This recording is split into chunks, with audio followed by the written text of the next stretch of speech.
Hi, my name's Cliff Churgan.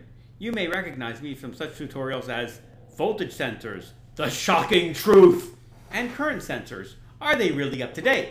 And this is Tamar. Hi, I'm Tamar and I'm amused. I'm also Director of Product Marketing here at Fourier, and we are here today to walk you through the Great Content Challenge and introduce you to the Activity Maker and Einstein World and give you some tips on how you can win the Great Content Challenge. I should probably mention my name is Cliff again, and I'm the content manager here at Fourier. As Tamar mentioned, we're going to walk you through the Activity Maker. The Great Content Challenge, as you probably know from the letters, the communications you've received, is basically we're challenging you to create an activity. So the first question is, what is an activity? So we're going to walk you through a typical activity right now. So what is an activity? We're going to explain by showing. What we're showing you now on your screen is the Einstein World application running on an Android tablet. Einstein World is an application that can run on either Android or iOS, and it runs these activities. An activity is a multimedia lesson plan that is run by students.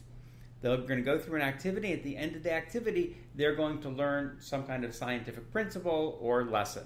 So we've opened up Einstein World now. We've gone into the program. We've logged in. And we'll see all the activities that we have access to. They're divided up into different categories, and now I'm going to open up the light category. And inside the light category, we have a bunch of different activities. We're going to look at one in depth. We're going to look at an activity that you may be familiar with called Radiant Man. So tap on Radiant Man, and I'm going to come to the opening screen. Now, if I tap on the menu, then I'll see that the activity itself is made up of seven different slides. These slides will contain different elements, and we're going to go more deeply into what these elements are when we discuss the Activity Maker itself. I'll re-emphasize here, the Activity Maker is the program that you run from your personal computer to build these activities, which are then downloaded into the Einstein World application. So here we start out with an image that's going to be an opening slide.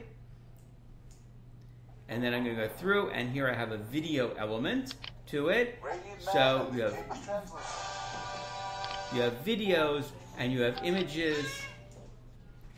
And we're going to jump ahead now to what I would call the meat of the activity, which is here.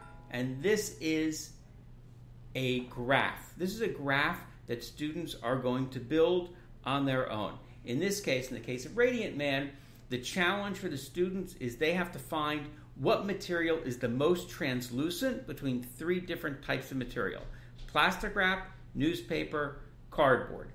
In this case, what the students are going to do, first thing they're going to have to do is they're going to have to try and guess how much light is going to come through. Or in a scientific way, I would say predict.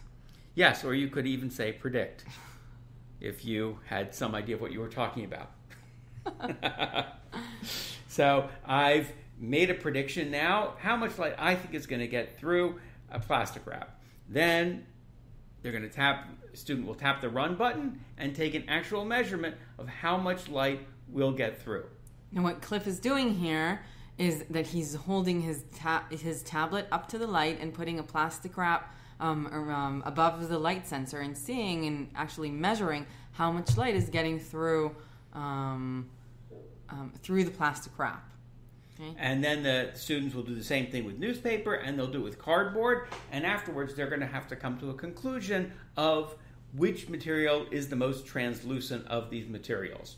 So again, just a recap of what you're seeing on the slide, what we actually built on the slide. This is a bar graph with three measurements, in this case plastic wrap, newspaper, and cardboard, and each measurement has the ability to predict what the measurement will be. So the next step we're going to show you very quickly is how you actually get these activities on your tablet, and the step after that is how you build the activities on the Activity Maker. So what if you want to see an activity today? Well, what you'll do is you'll go to the activity store at einsteinworld.com. This address right here. And there you'll see the activity store. And you can go to any of these activities that are in here and download them using your username and password, and they will then appear on your tablet when you go into Einstein World. Now, if you want to see where we're going to be for the contest, you'll need to go to a different address. You'll need to go to store.einsteinworld.info. This is where the Great Content Contest will be taking place. For right now, you will not be able to download activities to your tablet from this particular store. In about 2 weeks, we'll send out an email to everyone, and then it'll be open to downloading, and you'll be able to actually see the activities you're creating in the Activity Maker from the store. Okay, so here we're going to get to the heart of the matter, which is the Activity Maker itself. This is the program that you'll be using to actually create the activities. When you first enter the Activity Maker, you have to log in. You need your username and password, which you can get through the website. And when you first come in, you'll see this screen right here. I'll just note very quickly that once you start creating activities, you'll actually enter through a different screen, which will give you a choice of what activities you want to choose from. We'll go through that a little later on, but when you first enter, you'll see this. It'll be open to an activity. One slide will be open. Here's a slide here, and over to the left here is what we call the slide browser, which will list all the slides that are part of your presentation. So what do I do with these slides? Well, one thing I can do, if I go up here, there's different tools that I can work with the slides. I can put in a shape. I can put in a shape. When I click the screen, it puts the shape on the slide. I can click a shape. I can drag a box and therefore create a larger shape. If I'd like, I can change the color of the shape. I can drag the shape around, and I can move it back, and I can move it front. Now these options will be available for all the different elements on the slide. I won't go through it with each of the different elements. Just know that they're available with the different elements that you put on there. The next element, very quickly, is the text box. Again, I click here, it puts in a text box. I would also have the option of making it larger when I first open the text box, to drag it to the size that I want. We'll create a new slide. It'll be the second slide of the activity, and this slide I'll be able to insert an image. One of the things that we commonly do around here is that we take we'll create a slide. If we want to use more sophisticated tools, we'll create a slide either in PowerPoint or in Photoshop or GIMP Shop or something, a powerful graphics program like that, and then import that image into the slide. So I'll just import an image here. Comes on at that size. Again, I'm gonna drag it, make it a little bigger. We'll go on and we'll create a new slide now, and here I could put in a sound file. We encourage use of MP3s. They compress very nicely. They have high quality. I'd click here and I would choose a sound file and insert it in here, and then when the activity appeared on the tablet, I would just have to tap a play button and the sound would play. Also have the option to put a video in here. Video has two options with it. One is I can browse my computer and take a video and embed it in the slide. There are a number of different formats that we support, including MP4, AVI, WMV, FLV. We encourage use of MP4s because the sound quality is high and it compresses very nicely. AVIs tend to be big. You're limited to 20 megabytes per video file. So that in an AVI format is pretty limiting. MP4 gives you a lot of wiggle room to play with. In addition, you have, for the entire activity, you have 50 megabytes. Notice over here, mine, I have 49 megabytes left, which means that I've put 1 megabyte in there. So the total activity cannot be more than 50 megabytes. An individual video is limited to 20, and entire activity is limited to 50. This is so that people can download it in a reasonable amount of time. The video, I have another option with the videos, and that is to put a YouTube link in here and click add, and then it will add to it'll add a video from YouTube. The advantage to adding a video from YouTube is that it does not affect the size of the activity. You can put in any length of video that you find on YouTube, 20 minutes, an hour, whatever you find. I'll put in the activity. Will not affect the size of the activity at all. The disadvantage to the YouTube videos are the following. One is students using it must be connected to the internet in order to view the videos. They also must have the YouTube application on their tablet in order to view the videos. The third disadvantage is that if they are third-party videos and someone pulls it from YouTube, then the link will lead no place. However, what you can do is you can also create your own video, put it on YouTube yourself, therefore you have control of it, and access the YouTube video from the tablet. Again, but the disadvantage still being the students must be online and must have the application installed. Now we'll get on to some of the really special features of the Activity Maker. For instance, we'll take the insert bar graph. These 3 green buttons are inserting special interactive elements, which we're going to go through. First, we'll go through insert bar graph. This is the kind of graph that we saw in the Radiant Man activity. And so here I'm going to give it a name. And in caps lock, I'm going to give this graph a name.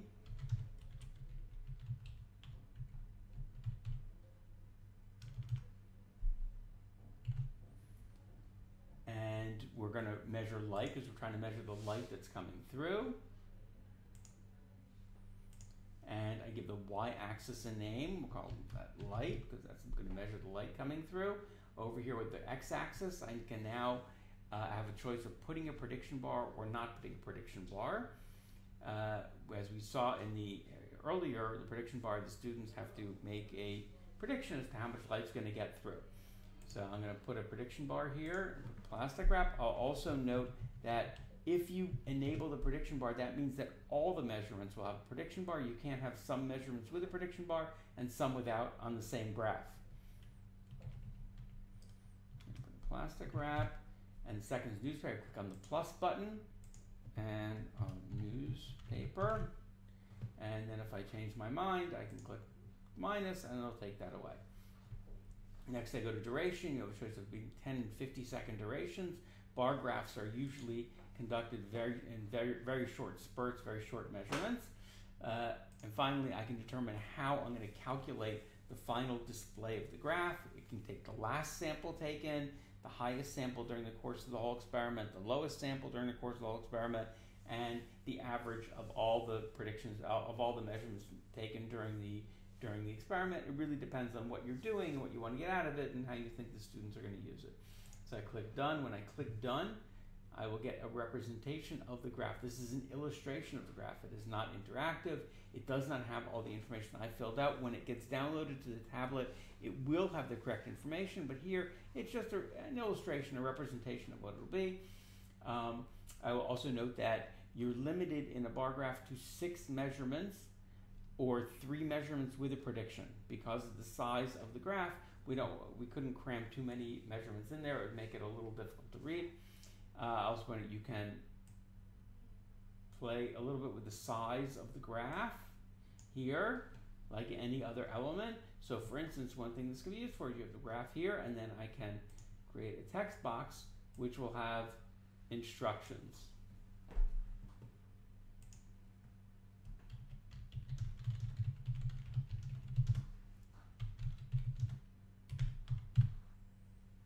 On here again, this will take some of the room of the graph, so it will depend on how many bars you have, how you feel it'll work with the students in terms of graphics. So now we'll go to the line graph. Click on line graph, and very similar to the bar graph, but the line graphs are a little bit more sophisticated experiments. So here, let's say I'm going to do temperature and light. So I'll go here, I'm going to choose a sensor. I'm going to choose the temperature sensor. And on the other side, and then secondly, I'm going to choose the light sensor to see the relationship between temperature and light. Notice sensors are divided into built-in sensors and external sensors. You can only use a built-in sensor one time in an experiment, so I couldn't choose temperature again here, because obviously temperature can only take one measurement, but I can use a built-in light sensor, do an experiment with them together. And here I'll give the axis a name again. And I can choose different colors.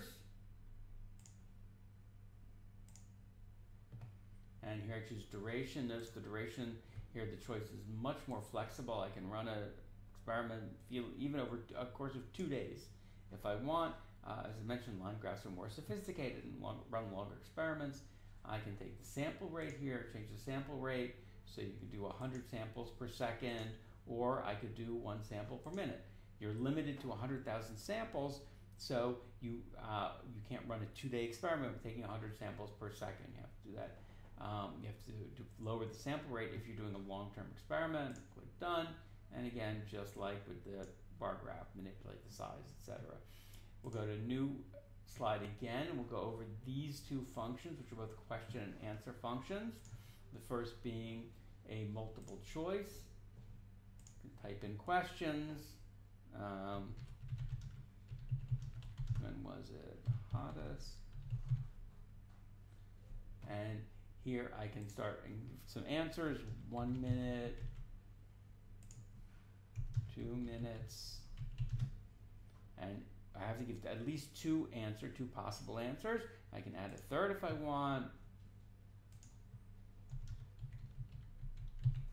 I need to choose at least one correct answer. There could be 2 correct answers for some questions. So I'm going to say, okay, so the correct answer is 1 minute. Now, the correct answer will have feedback of you're correct, but for incorrect answers, you can put custom answers in. Sometimes you may want to just say, okay, it's incorrect, but sometimes you may actually want to give the students a hint. So for 2 minutes, you can say almost. And for 3 minutes, you can say way off. That'll give a little hint for the students as to what the correct answer is. You can also customize the button. Instead of saying check answer, you can say, let's say, try me. And then I have 3 different layouts. I can choose this one here. Again, you may lay the box out however you'd like. Go on to the next slide. Again, I'll point out that these questions, the question answers, are not interactive while you're in the activity maker. They're sort of representations, though they do give you a little more feedback on what you put in. They do reflect what you've customized the things to be. However, you won't be able to select an answer or anything like that until you actually put it on your tablet. Now we'll go to the second type of question and answer, is an open question. So this is going to be not something that doesn't have a set answer.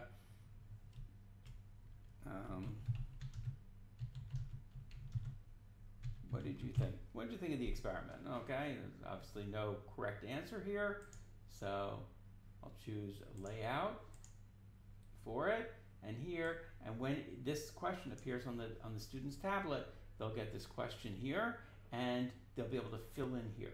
Now notice that one problem, you cannot resize this box below the halfway point, because when the student taps on the tablet to give the answer, then the keyboard will come from what is the lower half of the slide, be covered up by keyboard, therefore you can't put any answer box down there. Now we've created our presentation, so one thing we have to do, of course, we want to save. Click on the save icon, and we're going to give it a name.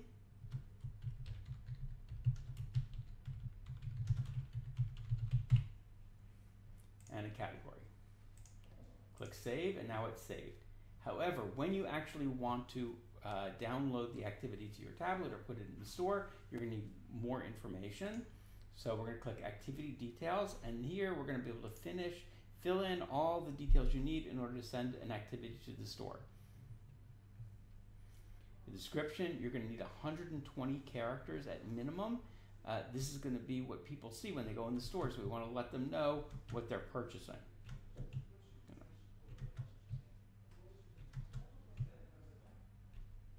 The category has already been filled out. You can select grade levels, up to 2 different grade levels in a band.